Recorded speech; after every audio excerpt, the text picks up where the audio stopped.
অর্থের জন্য নিজেকে বিলিয়ে দেওয়া অন্ধকার জগতের এক নারী ওস্তাদ ইবিটলিওকে বলেন, হুজুর, আপনার মুখে কালিমা পাকের বাণী শুনে অন্তর পরিশুদ্ধ হয়েছে, কিন্তু কি করব? আমাদের জন্য কি আর জান্নাতে যাওয়ার সুযোগ রয়েছে?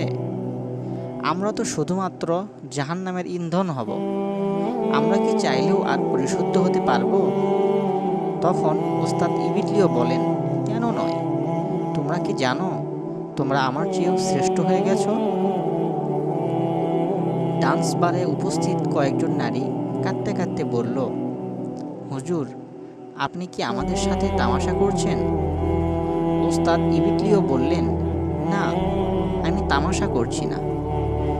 যে বান্দার হৃদয় অনুশোচনা দ্বারা কম্পিত হয়, সে সাথে সাথে আল্লাহর কাছে শ্রেষ্ঠ হয়ে যায়। দেখো, আমি ইসলাম প্রচার করি ঠিকই, কিন্তু মাঝে মাঝে আমার মনে হয় আমি অনেক মহৎ কাজ করছি, আর এই অহংকার আমাকে জাহান্নামেও নিতে পারে। কিন্তু তোমরা অন্ধকার জগতের দ্বারা ক্ষতবিক্ষত হয়েও এত বেশি অনুশোচনা করছো, এত বেশি চোখের পানি ফেলছো। আমি বিশ্বাস করি আল্লাহ পাক তোমাদের অতীত জীবনের সকল গুনাহ মাফ করে দিবেন। মনে রেখো, দয়াময় আল্লাহ তোমার অন্তর দেখেন।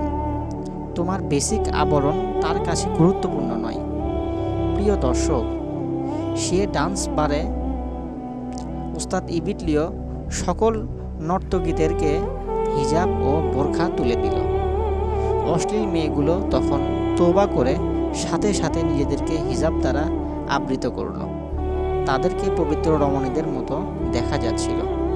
সুবহানাল্লাহ।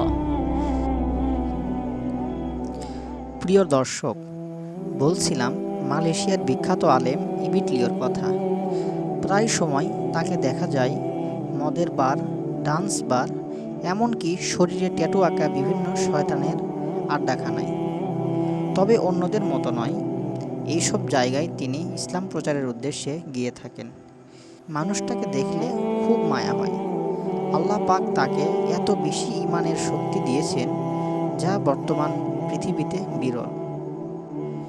আল্লাহ তাআলা ইবিটলিওকে দিয়ে দিনের এত কাজ করাচ্ছেন, যা কল্পনা করা কঠিন। দোয়া ও ভালোবাসা নেবেন প্রিয় হজরত।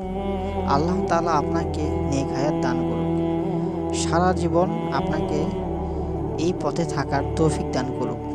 আমাদের ভিডিওগুলো ফেসবুক, ইউটিউব, টিকটক সহ অন্যান্য প্ল্যাটফর্মে পেতে সার্চ করুন ইসলামিক ভয়েস টুডে। আজকের ভিডিও এই পর্যন্তই। আগামী কোনো ভিডিওতে নতুন কোনো টপিক নিয়ে আবারও কথা হবে ইনশাল্লাহ। এই পর্যন্ত সবাই সুস্থ থাকুন, ভালো থাকুন, এই প্রত্যাশায় ভিডিওটি এখানে শেষ করছি। আসসালামু আলাইকুম।